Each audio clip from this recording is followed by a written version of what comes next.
And we are live for another episode of First Strike. This is KYT back at my old place for this episode. Before we start the show, we're going to plug our sponsor, facegames.com, the #1 place to get your Magic the Gathering singles. And this week's special, we've got a sale on a bunch of select Commander cards. So if you're playing Commander, which is not that many of us, I guess. Well, Brian's no longer on the show, so we no longer have a Commander hater. But if you love Commander, go to facegames.com and click on the first banner. There's a bunch of stuff. And if you want to win $50 store credit, I say this on the show all the time, very easy to do. Go to the Facebook page of Face Games. Go to the contest post, and you just have to comment on your favorite Commander. And I'm going to randomly select someone to win $50 store credit next Tuesday. And again, there's only about 100-ish people that joins. We've even had repeat winners, like 2 repeat winners, because not enough people joined. So it's very easy to get that $50 to buy some Ravnica Allegiance cards that comes out this Friday. And while I'm on Face Games, this Saturday is the Vancouver Open. There's the Vancouver Open going on. And of course, we're also at Magic Fest, New Jersey. I think this might be the first time we're doing this, where we have like 2 major events at the same time. And we may have been at an American and a European GP once. But yeah, we're going to have Ravnica Allegiance cards at the GP, at the Magic Fest, and at Vancouver Open. So anyways, check that out. Today, we've got my favorite guest, one of my favorite guests, Shaheen Soorani, at least the most repeating guest.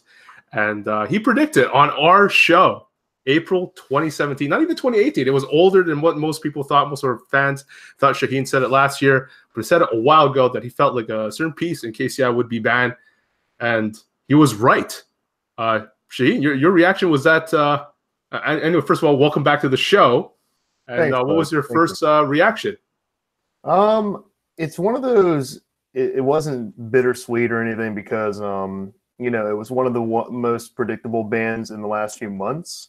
When the pitchforks come out, Wizards is pretty, and they say they have data to back it up, and they didn't care about the 4 in the most recent GP in Oakland, and they say they have all this stuff, and I'm pretty sure it boils down to the entire population of vocal competitive players hate it, hate playing against it. The viewers at home don't like watching it. The people that run tournaments don't enjoy covering it. Just complain after complaint, and so I think it got banned for that reason, heavily. Because if you look at it from a power level perspective, I still think it's the most powerful combo deck there was now in Modern. But just because it's the most powerful at the time, is still just a few percentage points below the next one. It's not like exceedingly double, triple power level of like the decks that are out there, the other turn 3, turn 4 decks. But I knew a few years ago when I called this deck being banned, I knew it was going to happen eventually, because at that time, the Modern format didn't really have a lot of combo presence. It was still more aggro dominated. There wasn't like the Is It Phoenix deck, obviously, that's given most of these combo decks to run for their money with a ridiculously fast clock, surgicals, and all kinds of like interactive spells. And there weren't obviously the other decks weren't evolved to the point to handle KCI. There weren't as many Stony Silences. Spirits wasn't a deck, because Spirits killed KCI. I mean, it was embarrassing. I think I forgot the Grand Prix, I think it might have been Jersey a little while ago. I was X2, and lost to 3. In my last 3 out of 4 rounds, I lost to Spirits. Just beat the crap out of me over and over. It's just so tough to beat. So I think, I'm not happy about it. They're still delaying Stoneforge Mystic unbanned, which I've cried about a little bit. There's outside of optics, there's no reason not to unban it. I'm pretty sure they're going to put in a master set and then print it and then say, oh, look, we looked at the data. Here's a foil one in our new set, even though they're done with masters. So I'm sure they're going to unban it. I'll say this. What's today's date? 24th. It will be unbanned this year, 100%. Stoneforge Mystic. There was so much speculation. Ranting. I don't know. There was so much speculation that Stoneforge was being banned. Like, I think some people felt like they found the site that was gonna announce it or something, or people were spreading rumors, my man. I didn't think it was going to get unbanned this time around. I mean, obviously, I started being more vocal. Whenever politics gets to the banning on unbanning, it's time to talk about it. It kind of sucks the way that works out, but so obviously I was vocal about it, but I was fairly certain that they weren't going to unban it. There's no modern tournament right now. There's no the formats has high numbers and popularity. They just banned the deck, so they're going to see how that plays out. And the number one reason I think is they are not making they're not going to make a ton of money on a set that they had, because I mean, you look at the Jason ban, they're still a company. It wasn't accidental that they waited until they could print a foil or reprint it in a new set. So I see them unveiling it when they need a spike in some kind of sales, or they have a big modern event coming up, or a Magic Fest, a couple in a row, plus a Mythic Championship will be modern, and then they'll do it. I think that's when they're going to do it. Andy and Derek, both of you weren't on the show when she weren't official co-hosts when she made his initial prediction. It was Vince D'Agostino and Robert Lombardi. And I still remember when you first said it, Shaheen. I don't think people, at that time, KCI, nobody thought KCI was broken. And people just thought you were crazy. Yeah, you remember this? They were kind of right, though, because that version, it had Emrakul, no Pirate Spellbomb. That version, I didn't figure out Mirror Retriever yet. So once I figured out Mirror Retriever, then the deck became an infinite combo shortly after the Pro Tour. I'd say a few months after that, where I played it. And once that happened, Matt Nass, actually, I remember it like it was yesterday. Matt Nass, Sam Pardee, a few of the other East-West Bowl guys were talking to me at the Pro Tour before the last round. They're like, dude, I saw your deck, man. You want to talk about it? So I talked to him about it. Biggest mistake I ever made. I should have just shut my mouth. So Matt took it, amped it up, made it lean, easier to win, less clunky, and I think that was the beginning of the end for the deck. But I knew once you cast KCI, even though there was no infinite combo, it was infinite enough. And that's what people realize when they started playing it now. Even if you're not comboing off for the win, you're probably going to win. But instead of me being 82, 85% to win, Matt made it obviously 99 after you get it rolling. So I think people were right when they thought it wasn't going to be banned when I was mentioning it, because they haven't had a chance to it. But I think on the show I might even mention, it's hard to explain. I think I mentioned that you have to get your hands on it, and then you realize you're like, this is not right. It's not right for the format, and it's probably better for modern that it's gone. And I will be now damned to playing mediocre blue-eye control decks until. Okay, let's just get a reaction from someone who just recently bought the deck, and Andy, we talked about your feelings prior to the possible ban, and let's get your early. I mean, not early. Let's get your reaction to the banning. Well, it sucks for me, but deep down, I knew it was broken. I kind of felt like I was sort of lying to myself that it might not get banned, because I didn't want it to, because I had a great time playing the deck, and I thought the deck was incredibly powerful and resilient. But then I was playing a league on Magic Online, and I was playing against Spirits, and on turn 5 or 6, I got Spell Quellered twice and Pathed twice and still killed them, and I was like, yeah, it's probably broken. It's probably too good. Yeah. So, yeah, I'm upset, but I think it's better for the whole Magic world, whilst it completely screws me. I have no clue what to play now for GP Toronto. But thankfully, I have a lot of good friends who will hopefully lend me some cards for this Grand Prix. So we're talking about preparing for Magic Fest GP Toronto, right, Andy? Yes. Shaheen, so Nostradamus, Soorani, what's next? What's the format going to look like? How is someone going to dominate Toronto? I mean, I like Is It Phoenix now, and that's not really trailblazing to say. I think it's pretty much agreed upon, the best deck. But when you talk about the best deck in Modern, like I said, the percentage points are not there. It's not significantly the best deck. I still think a lot of decks are kind of competitive, but it's the one that has game against everything. You have the explosiveness to kill combo decks quickly. Thing in the Ice gives you stupid good game against aggressive decks. If you can just, it's just so much burst damage so quickly. And then you have a great sideboard plan.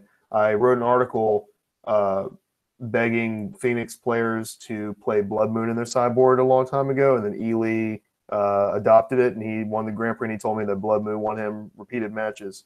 I don't think you play. I think it's silly to play any blue-red deck that doesn't have Blood Moon. I just don't understand. Doesn't compute for me to have a sideboard card that instantly beats some of the most disgusting decks. Like a big one that's going to be out there now, obviously, is of course I'm forgetting the name now. The Primeval Titan Amulet deck. So Amulet's going to be a big deck now, kind of like the last broken combo deck standing. You're going to see that a lot.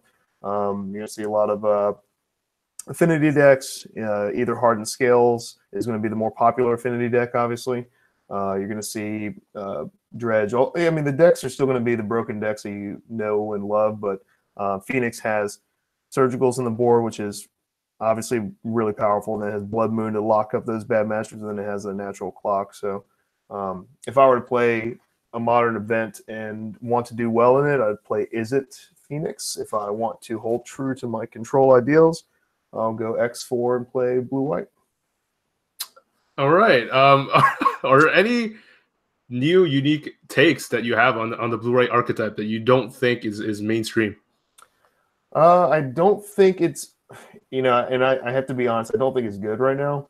I don't like it against a lot of decks out there. I hate it against Amulet. I hate it. I think that you can play bad cards in your deck, like, additional Ghost Quarters to go with your Field of Ruin. You can play you can go back old school and play like Spreading Seas, which is horrific. I just don't think that you need one mana. You need cheap answers to the actual artifact itself, and you just don't have it with blue-white. So it's a tough deck to play. It really needs Stoneforge Mystic to be viable as like the turn 2 threat to handle. To at least put pressure on all these decks while frantically like countering and mitigating their threats. Right now, blue-white, you basically start in the center of a volcano trying to like crawl out with these mediocre counter spells and removal spells early in the game. I don't know if you've ever cast a Path to Exile in Modern on turn 1 or 2. It's just so bad, and you got to do it. And without a threat to back it up, you're just delaying the inevitable. It feels like. That being said, it's still playable against certain decks. I mean, if you play against aggressive decks all day, you have 4 turns in your deck. If you play against combo decks that require creatures, then you're looking okay. So it's not bad, but I would not sleeve it up for Toronto. I'd go with a little Phoenix action myself.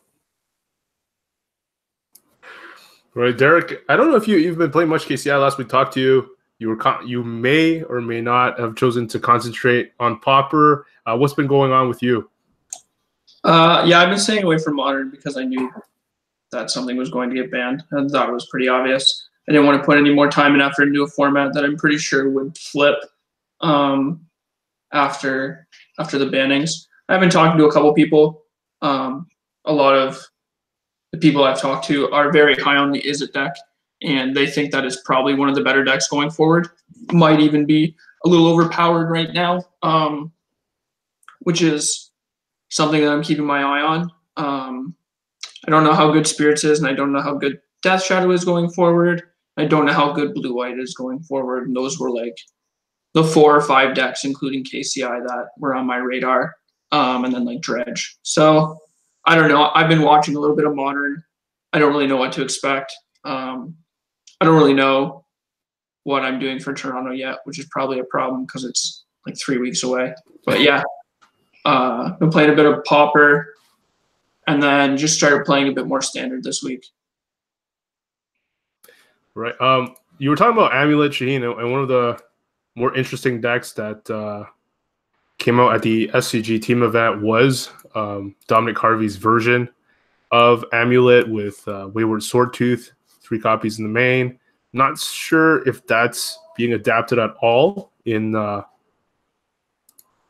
online. It doesn't look like. I'm checking the latest list, and they're all playing. Well, the lists that are published on Goldfish are just the ones that have 2 copies of Trinket Mage and a copy of Reason and Believe. So gonna be interesting. Got to get Edgar on the show to talk about the evolution of Amulet and what's the best version moving forward, I guess, when we have him back on the show. Yeah, I defer to him with that deck. I mean, Edgar's probably gonna have to. I told him he's gonna have to teach me. It's gonna take a long time to teach me. I'm talking. He's gotta be very patient. I'm gonna be the worst student of all time. When I say that I can't play certain decks or I don't play them well, that's definitely one of the ones that is very foreign to me. So. Okay, before we talk the show, on one of the cards that Andy's actually most excited about, so let's talk about this card, is Wilderness Reclamation. What was your initial take, Shaheen? No comment. I may have made Ali Antrazi posted it, and he said some sweet things about it, and I replied back with that the card doesn't have any text on it, and that many of my tweets has not aged well. Like for every torrential Gearhulk call that I did on Corbin's show saying that card's it's $5, like what's wrong with people? And when it comes to the banning of KCI, those are good, but for every one of those, I have one gaff. I don't know if Wilderness Reclamation is going to be busted. I definitely think it's a great card. I said it was awful at the beginning, and I was wrong. I played with it. It's untapping your lands immediately is nuts. I mean, it's just the only drawback is you got to play bad green in these control decks. I think people are building it horrifically wrong, and I actually on decks to play this week on Star City, I talked about one of the most common builds that still has tons of the enchantment that gains 2 life that ramps you, and then has max copies fogs, max copies settle. It's just too much riffraff in a deck that has so much power, and you can just draw these cluttered, awful hands with them. And sometimes you don't have Wilderness Reclamation to get out of it. Like you can't Chemist's Insight and flash it back and get rid of these things in a timely manner if you don't have the enchantment out. So I think that the card is good, and I said it was bad, so I apologize. I do think that the card is going to. I think the decks are going to be in their infancy this weekend. I don't think they're going to be optimal, to say the least. I think it's going to be a top 8 deck, but not a winning deck this weekend. Right. We're going to have a bunch of, for all our patrons and you can become a patron at patreon.com/firststrike. We're going to have many battle plans, deck guides for GB Toronto. I know I got Alex Bianchi working on some blue-red deck. Probably is it Phoenix or other blue-red archetypes. And we got Andy that is, I'm going to post his early list with Wilderness Reclamation, and I'll just let him take away his fascination with the card and the fog archetype. Yeah, so I always like these kind of decks. They're kind of my thing. I understand a lot of people hate them, and that's fine. But Wilderness Reclamation is just so powerful to have to get to play a card like this and then immediately get to untap your lands. Like, it's free. Like, unless they have an instant speed answer to your Wilderness Reclamation, which a lot of decks don't play, you just don't lose any tempo for this, and if they don't kill it, they die. And I've seen like a lot of lists that I don't fully understand, and I'm still learning about like the best way to build these decks. Like I'm still learning like what's the best like small cantrip to play. Is it the look at your top 4 sorcery? Is it Discovery Dispersal? Is it Revitalize in the white versions? Is it Anticipate because it's an instant? Should you also play Opt? There's so many different things working with this deck, but you could just tell it's so powerful. And then from there, like there's a big shell that's like the same in all of them. And then you have to think about what's the best win condition. So the best win condition by far is Expansion Explosion, but it also comes with the worst sideboard for the deck. And then from there, like Teferi is like kind of a medium win condition in the deck, but it comes with like one of the better sideboards. But recently, today, I started working on even a black version that doesn't play any black cards in the main deck, but just has black cards in the sideboard. And the black cards on the sideboard are super powerful, and I just play 4 of the big jellyfish in the main deck, and just realizing that might be just the best thing the deck can do is just to play a bunch of that card, ramp a bit, play that, and if it doesn't go off, it has like a fantastic B plan of just playing a big jellyfish that draws you cards, gains you life, and is your kill condition. I'm not sure what the best version is yet, but I love exploring it because there's so many decks out there that are just a buy. The thing to try and figure out is how to beat red and to make sure that you don't get caught too far behind with these green decks with the blue in the sideboard, and to make sure you can have a reasonable matchup post board. And then overall, those matchups have been very easy. So I think the deck is very good. The shell is very good. I'm not exactly sure what to build around it quite yet. Right. Someone in the chat, Aaron Barrett, was asking Shaheen, what control deck should I play in standard? Yeah, actually, Raymond Perez messaged me, who is back from the dead now, and he said, "Oh man, I've been secretly playing your Esper deck, and I'm at 5-0 to league, and now people think it's mine, and they're asking, it got published, and they're asking me about it, and they're like, should I send them to you?" I'm like, "No, man, you did it." So I mean, I will be honest with you. I'll tell you when my Esper decks are less than optimal or garbage.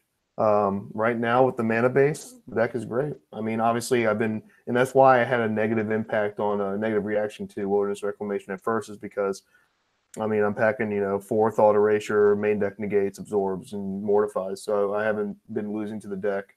And Hydroid Krasis just draws them 3 cards, and it's kind of mediocre unless they have the whole machinery running.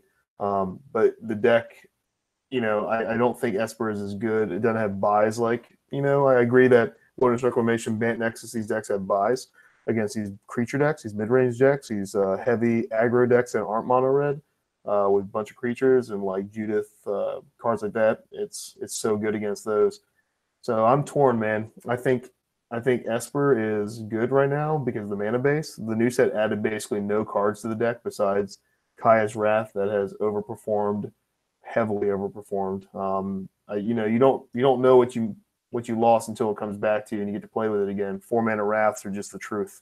And I can't believe how good it is in the format. And that's the only selling point for Esper. But if you have a build of Bant Nexus that doesn't have 75 fog, sell the wreckages, and a bunch of 8 ramp spells with a bunch of air in the deck, I think that deck is primed for a breakout. Like I said, I do not like the Bant Nexus decks or the Wilderness Reclamation decks that have a lot of air in there that banks on must resolve this enchantment or win. It should be decks that operate as a control deck, that when they do cast, they win, but if they don't, they can keep up and have relevant cards. Not draw a card, put a land into play, 3 mana, enchant my land, gain 2 life, fog, revitalize. Like, you just can't have decks like that and expect to beat control decks, the mirror matches, tuned Wilderness Reclamation decks, or decks with like duress and heavy pressure. I think there's going to be a Rakdos deck that's an aggro deck that has a boatload of disruption in the sideboard and a bunch of burn. That's not going to be the Judith creature-based one. It's going to be just a Rakdos burn deck, and those are going to be also tough to beat. So if you can get a Wilderness Reclamation deck that's tuned without 50,000 fogs, then that's the deck I'd play. I know there's only 4 in the deck, but it feels like so many when they keep casting Revitalizes fog. I mean, obviously it's better. I think it's better than fog, but just be careful with that. Don't go copying those lists with 24 land and a bunch of cantrips and fogs and stuff. So, what do you say to that, Andy? So I think my cantrip of choice by a large margin has been Discovery Dispersal. And I think that playing the 3-mana enchantment that gains life, if you're not playing black lands, actually makes it worth it with Discovery Dispersal, because you have this main deck interaction. And against decks like Mono Red, because I'm not playing Revitalize, it's just 4 fogs and then the 8 ramp spells and then a bunch of draw. And so the thing is, I think you need that enchantment to gain life against Mono Red. And I think the access it gives you with Discovery Dispersal when you're not playing any black lands is just extremely powerful in the mirror match. And it's actually good against some other even control decks. Being able to, like, they play Teferi Plus and thinking they're going to have their counterspell up, and you just bounce their Teferi. That's a pretty big tempo swing.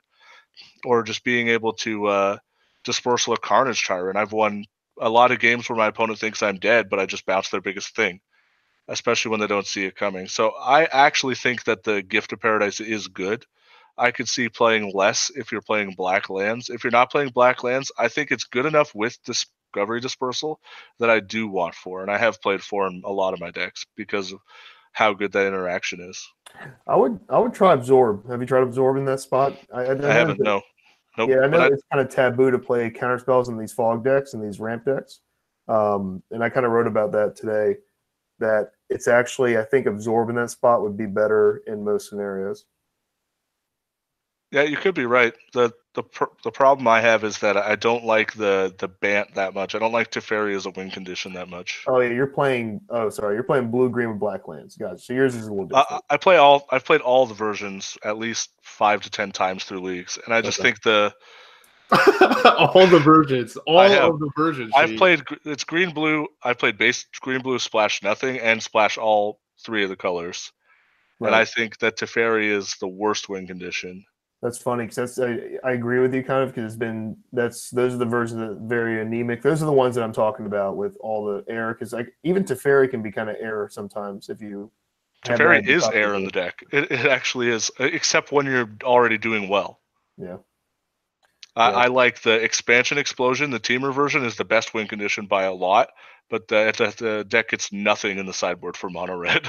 Oh no! Like you have to play Raptor Hatchling or something. They have I saw Todd Anderson's list, and it has Fiery Cannonade, and that doesn't help you against 28 burn spells. So no, I don't like his list at all. The Primal Amulet's unplayable. Yeah, I started with that, and I 5-0'd with a list with only one Nexus, but it was playing Murmuring Mystics in the first deck dump. And then I eventually realized I just wanted to take the turns and not actually mess around with Murmuring Mystic. But you can't play Primal Amulet, it's too slow. It doesn't affect the board. Mm-hmm. And then you have to play bad cards like whatever the 2-mana draw card with flashback, sort of. Oh, Radical Idea. Yeah, that card's very bad. I wouldn't play that. I do like Firemind's Insight. I think that's cool. Yeah, I did like that, and I did play it in the version that I 5-0'd with as well.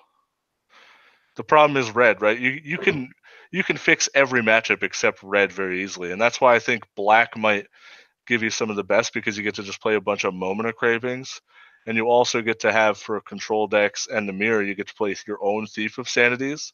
And instead of being forced to play Crushing Canopy, which is sort of garbage, you just play some Assassin's Trophies, which are sort of great against a bunch of stuff when you don't care that much about what they're doing. Yeah, I can buy that. I have not seen it, so that must be more on the brew side. I have not seen a black-based one. I've seen two. No, I have not seen one either. So that might be ahead of the curve there. It's good. Eddie, you sound like you've been rest too, maybe in Sideboard or Thought Eraser. Andy, you sound like you've been grinding a lot. Like from your perspective on the other side, what have you been impressed by from the other side? Like from my opponents? Yeah. What deck do you think feels like it's really good? Bug mid-range. It's just like the old green black, but with the Krasis. The Krasis is unreal. Best card from the new set now that I've played with the Settled Below a lot. It is hella powerful, and it's good in these green mid-range decks.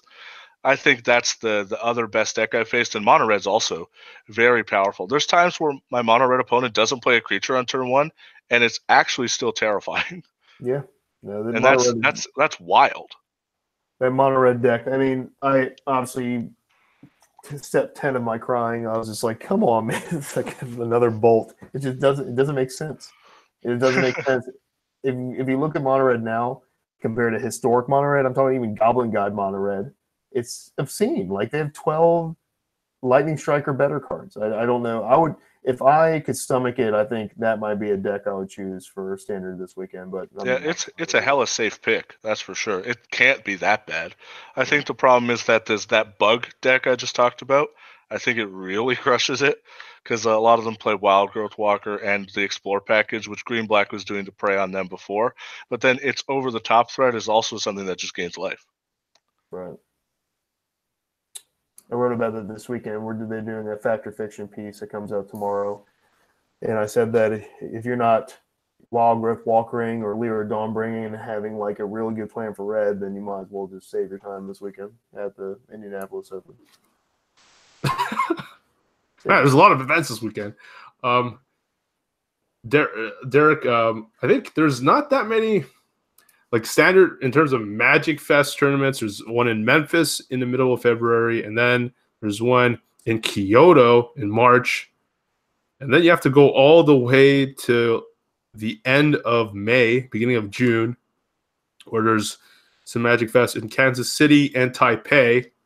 So nothing too relevant that we could go to, but it is a relevant RPTQ format.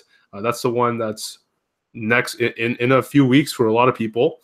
And man, some people might be looking at Derek and be like, the trophy standard trophy master, green black master. They're probably curious what your starting point would be, Derek. Yeah, I'm playing green black splash Hydra. Like Andy said, the card is just absolutely bonkers. It's not close to the best card in the format. And you're probably thinking, wait, Teferi is extremely powerful. And I'm not talking in a vacuum. I mean in the format. I think when Teferi isn't making these fog decks, the card's sort of lacking in power level as a relative card in the format. And so I think that goes that goes with why control decks are also not doing as well, because Teferi is not as powerful, and you have this card that can just be a 6/6 against control that draws 3 cards and gains 3 life. I think if you're not playing Krasis in the standard format, you're making a huge mistake, or you're playing mono red and hoping that your opponents aren't ready for you. Like Andy suggested earlier, green black's just playing Wild Growth Walker.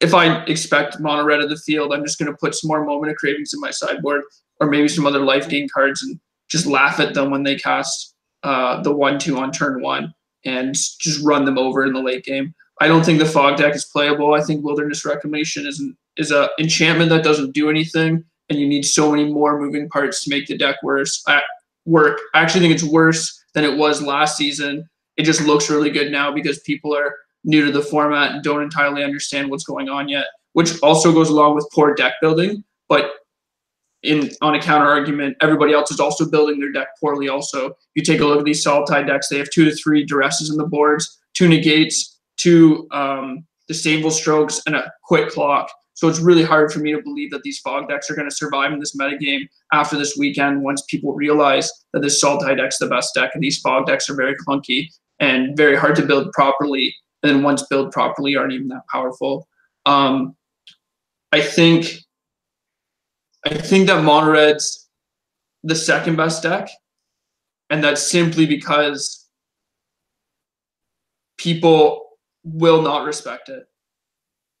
Like, nobody ever respects the mono red deck, and we see this over and over again at the Pro Tour every single year, or just the aggro deck in general. I think that the white red aggro deck is under the radar. Nobody's talking about it. And I think that the black red deck, if you splash heroic reinforcements, might be under the radar, and nobody's talking about it. But that's not really in my range. And yeah, we'll see after this weekend. But I think in a couple of weeks you'll see people not playing fog. Man, to that you say what, Andy? Shots fired. Well, I've done very well against the black green decks. So like game 1 is like so far in your favor, obviously. And then but post board it's like in their favor, but I don't think it's like remotely enough to compensate for the game 1.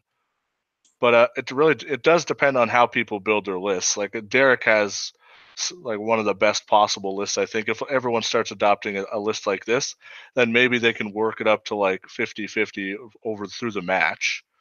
But I don't think everyone's building their deck quite as well as Derek is right now. And I think it's still a good matchup for Fog. I don't agree. Yeah, that's fine. You don't have to agree. I think part of it is like a lot of Fog players are playing their enchantments very badly against people.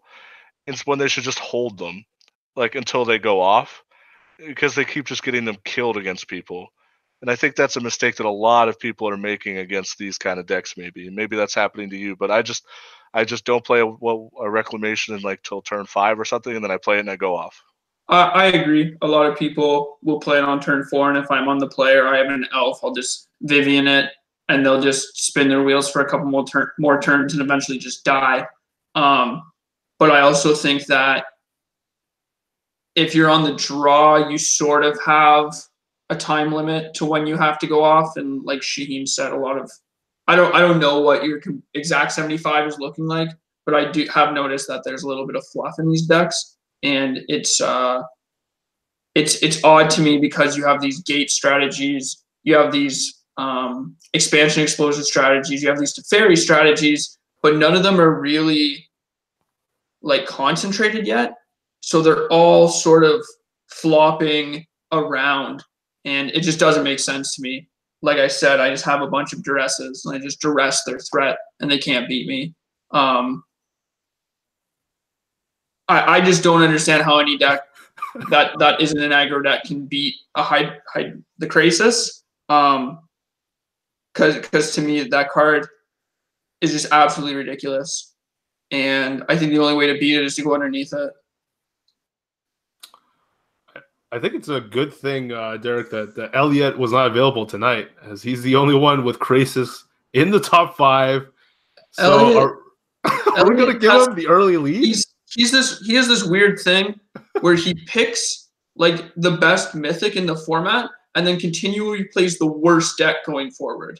Like last season, he like picked he had a really good list, picked Doom Whisperer, which like everybody slept on, and then played Boros Angels for the GP, which is a good choice for that GP, which is like an awful choice for the format. And just like, I don't know what he's on about. Like, he was right. The Krasis is bonkers. I thought it was an ETB trigger. It's a cast trigger. So it just like can't get countered, can't be honor guarded. It has X blue green instead of X blue green. So you can like, it's a 6/6 for 8 mana that flies and has trample. If they made it an XX, it would be a 3/3. It'd be significantly worse. And it just blows me away how good this card is. And people are talking about Wilderness Reclamation, a 4-mana enchantment that requires 10 other cards for you to win.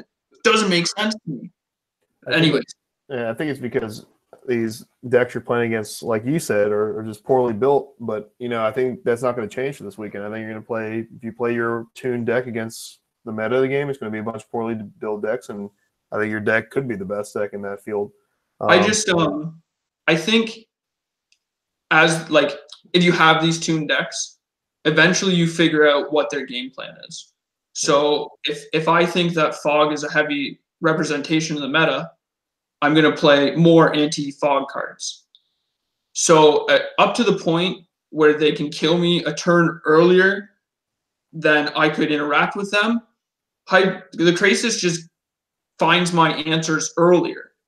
And if the game goes long, if I draw like a negate or a duress early and the game goes long, my Krasis just gains so much more momentum, if you will, as the match goes on. So this card is a big threat that kills your opponent, finds your sideboard cards post-board, gains life against mono red, and is usually a 2 or 3 or more for 1 against control.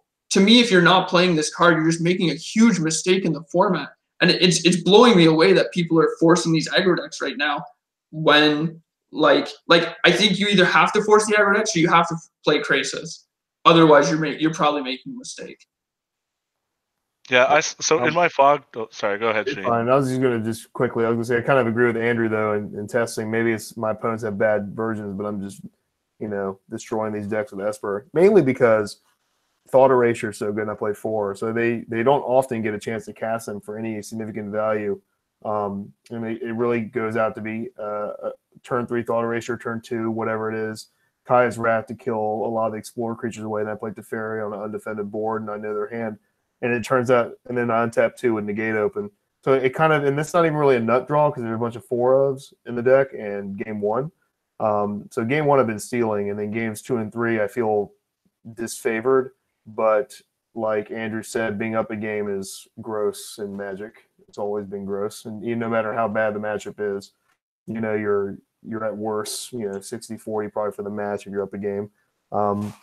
But I think that I think Thought Erasure is not played in Standard, so I don't think it matters for you. If you're in a metagame that you're expecting, I don't think you're going to see it at all.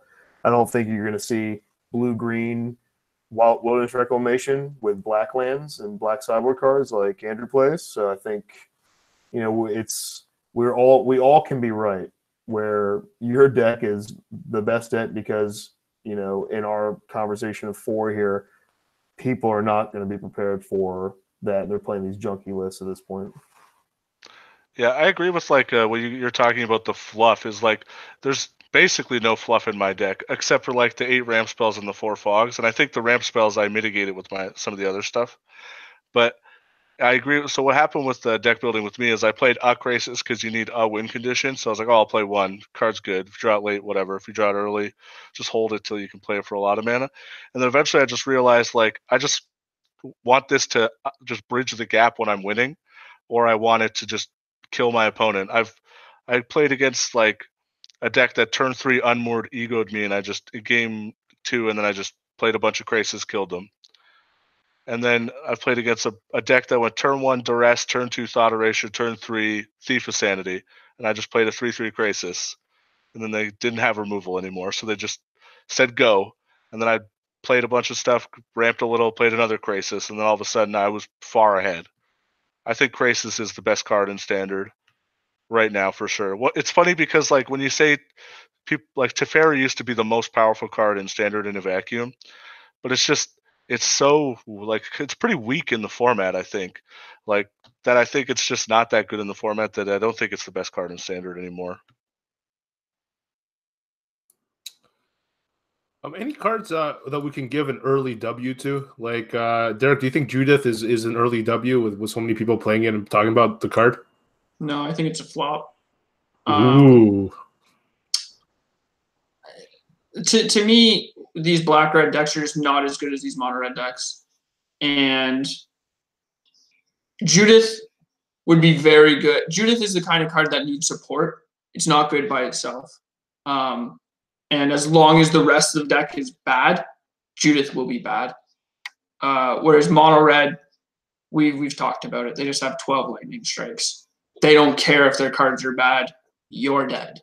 Judith is like, all these cards are bad. I can't do anything by myself, you know? So I don't know. Maybe next format. Maybe next time, kid. You know, like I think there's a lot of cards in the format that are like that right now. Yeah, I think Elliot mentioned it in our group chat today that there's 0 Judiths in the deck dump today. Like the card that looked like a clear front runner for easily the most powerful card or one of the most. It's just contextually not great. Falling in a like Tajik, Andy. Forever Tajik. Yeah, like this might be worse than Tajik. Like I know that's hard to comprehend, but it might be worse than Tajik. No, and I even mentioned like when it first got spoiled, I wrote an article that had a heavy portion on Judith, talking about it's not aristocrats. It's not, you don't have a 4/1 hasted indestructible flyer with it's just you just can't even compare. And the sack outlets cost mana. It's just so bad. Like you can't even like build a deck that was comparable to the old version. Even I'm going to say the older version of aristocrats was also slightly overrated too. It was overrated. Yeah. It's like one of the top 5 worst decks to ever win a Pro Tour. You like play that deck like after the Pro Tour, and it was like close to unplayable. And yeah, I feel the exact same way. Yeah. Like, so if it's not even aristocrats in the format now, that's telling you something. You should steer clear of this card. So I think it's going to be a flop, also a big one. Wait, aristocrats, like the one with Falcon Wrath? Yeah, the one that won the Pro Tour is now. Afterwards was I didn't know that. I didn't know it was it won that PT and people picked it up, and it was actually I can't remember what the format was. I think that was Gate Crash. Is that Gate Crash? Is that the Domri format? Domri? Yeah, was that the one Jerry T top aided with Jeskai Boros Reckoner? Yeah. If I remember correctly. I don't remember if that format had Sphinx's Revelation or not. Because I think it did. Yeah, and I think after that, like people were just like figured out the best way to beat it, and it just sort of fell. But because Sam Black is such an insane deck builder, he like picked a piece in the metagame where nobody knew what was going on really, and just tore it apart. and then afterwards people realized that it wasn't that good of a deck. Very medium, and now it's poor. Like I mean, if you play against it, you can just you feel it when you play against Mountain 1-drop untap bolt you want to die inside, and when you see really bad creatures that deal you a damage when they die and they're 1/1s for 1, I'm like, all right, well, good luck, bud. Enjoy yourself.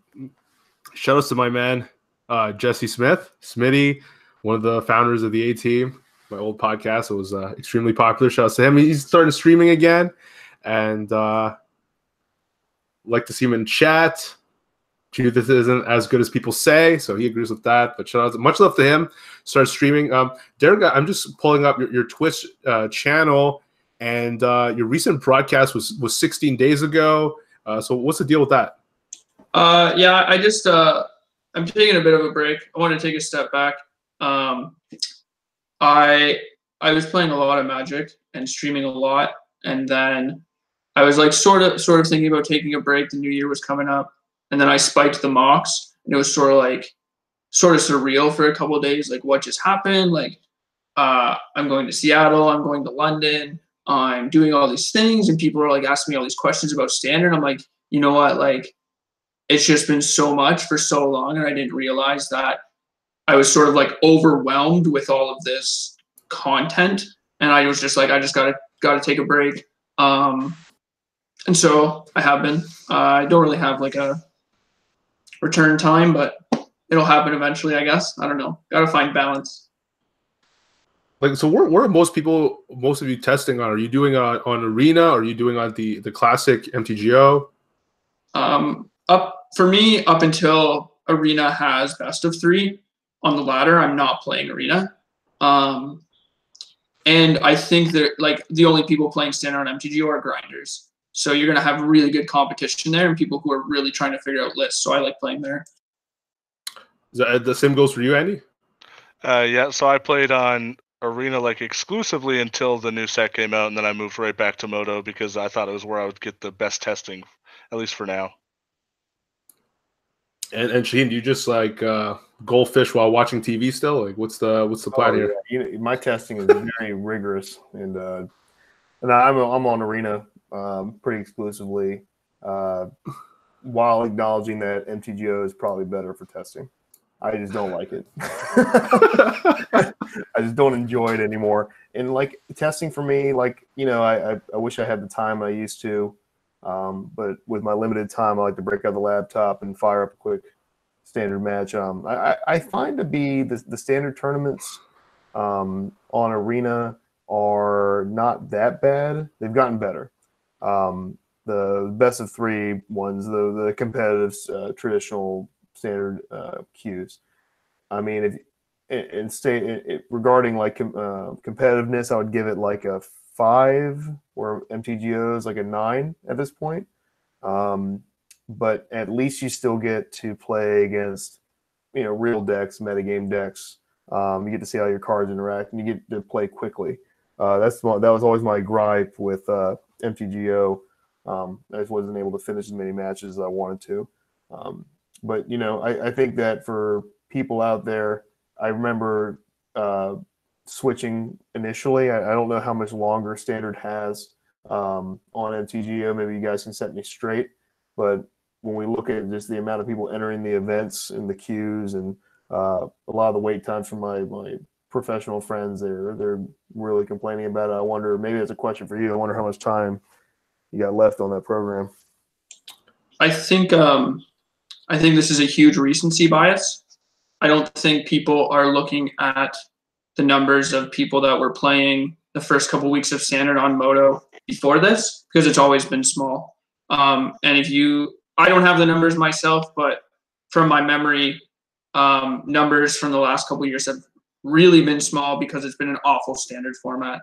And it's been, people didn't want to play Copter or Saheeli or Aetherworks Marvel. People were playing it because they wanted to be competitive and play on the Pro Tour.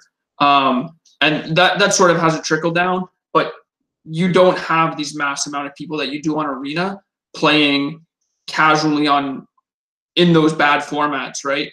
So now we have this new good format and this new program to do it with all these new players that aren't looking to play competitively. I think that's why Moto's down a little bit, because all the casual players are moving over. But I assume for testing going forward, up for at least a couple more years, people will probably be playing standard on Magic Online, not exclusively, but competitively. I also think that a lot of people are overhyping the fall of Moto, because to me, it doesn't seem like it's going anywhere, and the wait times aren't that bad. I think if anything, limited wait times are awful, simply because you can just draft much better. But if you're trying to actually play, like I was talking to Edgar the other day, and he said there's a draft bot problem where they don't pick gates high enough, or they don't pick certain cards high enough. And there's actually like a very good gate deck in the format. So it's hard to be competitive and like draft well on Arena when there's like, you're not drafting against other players, right? Yeah, the draft on Arena is not even, I do it for kicks, but I do play MTGO for drafting. Yeah, and somebody in chat said it's super cheap on Arena. It's actually cheaper on Moto right now because there's no trading and there's no exchanging. Once you set into a deck, if you want to play a different deck, you have to buy the entire deck. On Moto, you invest and you can sort of shift your investment around. I'm not saying like it's perfect, but it's not more expensive than Arena. It just seems more expensive. Arena's tough though, man. Arena's cheap. I spent $100 and have every deck you want. Yeah, I mean, like I spent like $100 on standard a couple years ago, and I haven't had to put any more money in, right? You know what I mean? You're a master though. Think about the average folk, okay, that aren't winning all the moxes in the world. So you gotta think about the little people, all right? I mean, but like you got to put in more work, you know? Yeah, it's like the daily quests that give you. It's a balanced system. I think the economy is good. It's just I'm not saying it's bad. I just think that people saying that one is cheaper than the other is like a non-comparative or a misnomer sort of thing, right? Like I think they're extremely comparable, and when you think about it, in like an open market setting where you can trade, and like Arena where you can't trade, you have to like sort of grind through it. Like I don't know. Yeah, no, you're right. MTGO is comparable for competitive players. The casual ones, like my girlfriend spent $5 on the bundle and has Mono Blue and Rakdos Aggro already built just from questing. So you can't do that on a MTGO. But if you're competitive and you want more than that, you're right. They're about the same. Like you put $100 into either program, you're going to have multiple decks, and you can trade them in MTGO and build other decks. But for the casual player that's heading over, kind of mentioned already, $5 for the bundle, you can build one standard deck and do some quests. You can build a second standard deck. It's pretty dope. I will say that I do think that Arena is the future for standard and limited Magic, but I don't think that means that MTGO is out of the picture, and I don't think that there isn't a use for MTGO.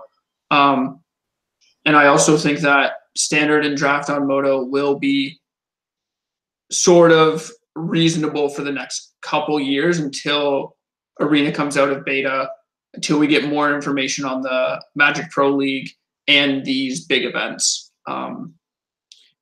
There's like so many other things we just don't know about the top end of this competitive level event.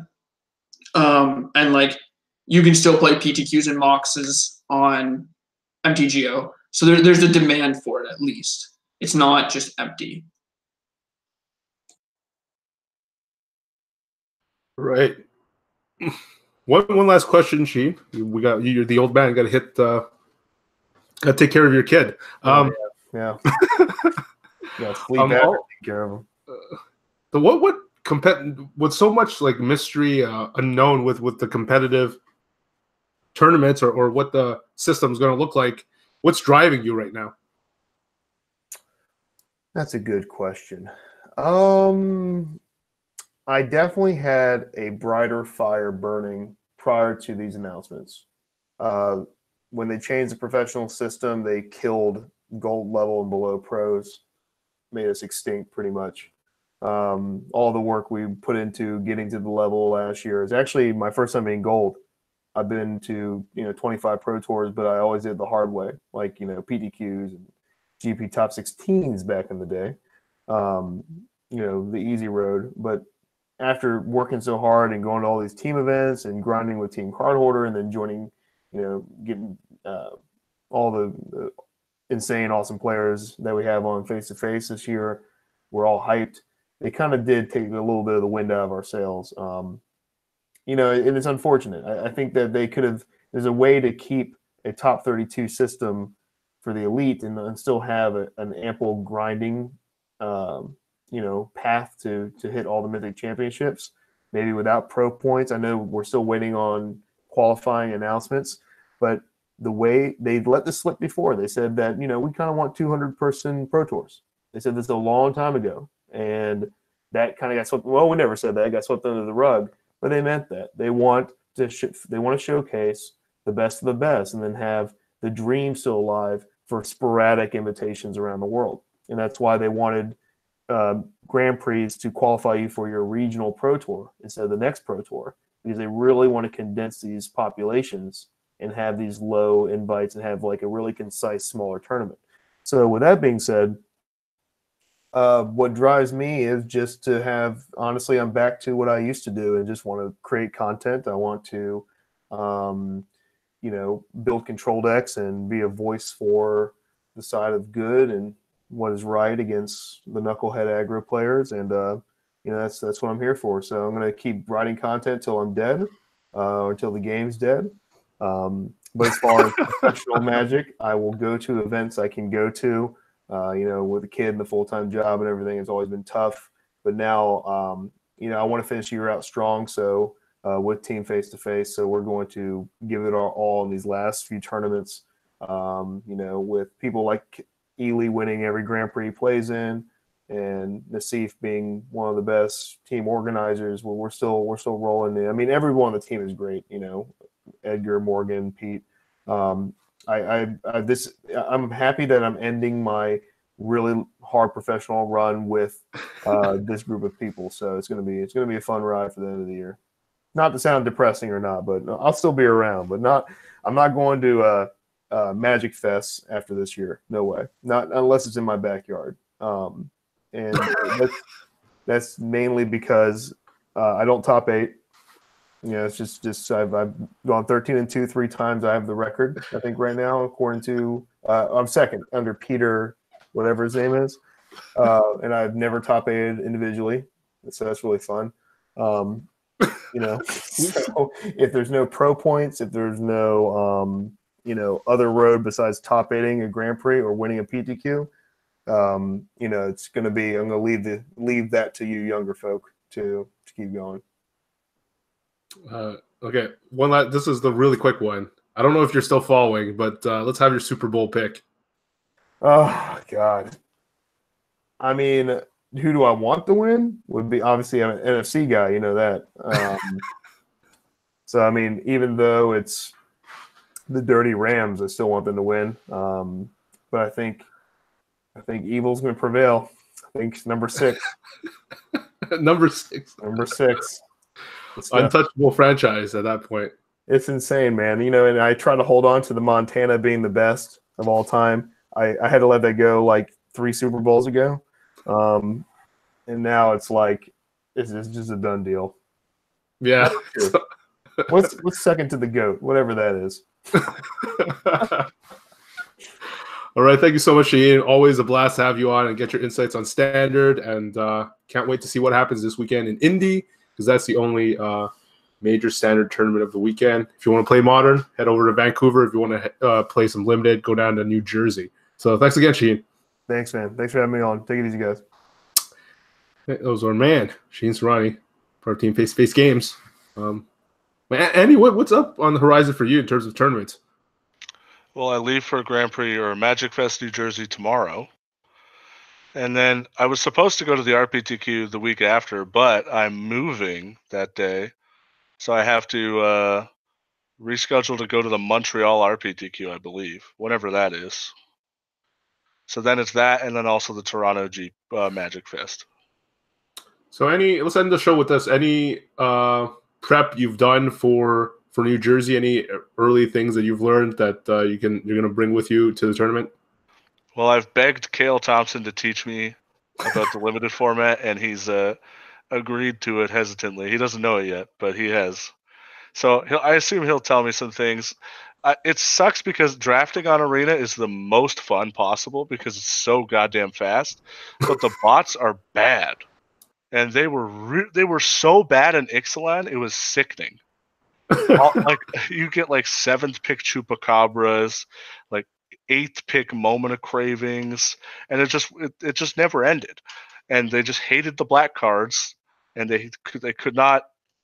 And now it looks like once again they're not really doing gold cards very well, and they just don't understand how good gates are. So you could just force gates over and over again, you'll do well. Are people still drafting on the old client? Somewhere out there, yeah. Yeah, I know. I think Edgar switched over today, just because like you can't simulate a real draft on Arena, and you can't get real results. So it's very hard to like say you're going to do well at a GP or the Pro Tour if you're not actually getting the results you think you'd get. Yeah, I don't want to sound like an Arena hater because I actually really love Arena. I love Arena. And it's just right now for me, Magic Online is just kind of doing me more when I'm preparing for these tournaments that matter a lot to me. And I think Arena will catch up. Like once best of 3 is ranked, the competition is going to be so good once you hit Mythic that it's just I'm probably not going to touch Moto the whole time I'm testing Standard. Yeah, because I know with ranked best of 1, you played against good players all the time. Yeah. And I think once we get that, it's going to be awesome. I think Arena has a lot of potential, and it just needs to get there. And once it does, like we're in. But obviously, these things take time. Arena's still in beta. It's nothing bad about Arena. Just Arena is a little bit of incredible praise for Moto. Arena is incredible for still being in beta. Like it's so close to being good. It's just getting a little bit of feedback, and then it's just going to get better. And they've shown how much they're going to listen to the feedback, and that's incredibly exciting. Like we got like everything we asked for last time. Like the last Arena announcement was just like, here's more value. Hey, you guys want better everything? Here you go. I saw a screenshot on Twitter where we finally maybe it's happened before, but comparing us and Hearthstone, and we finally had more views than Hearthstone in terms of the game views. So, I mean, I never thought I would see this too when we started this podcast, where we were talking about with me, Brian, Rob, about how to improve MTGO and stuff like that. I didn't think that we would be in. We're in a pretty good spot. I wouldn't have expected it. I certainly wouldn't have bet on it at that time. All right. Any last words from you, Derek? I don't think so. All right. Yeah.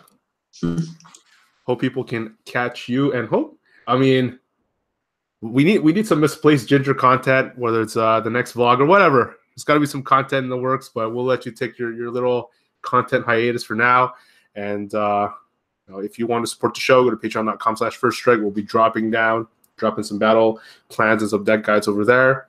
And we will see you next week once Andy takes down GP New Jersey. Like they're still calling the main event GP, right?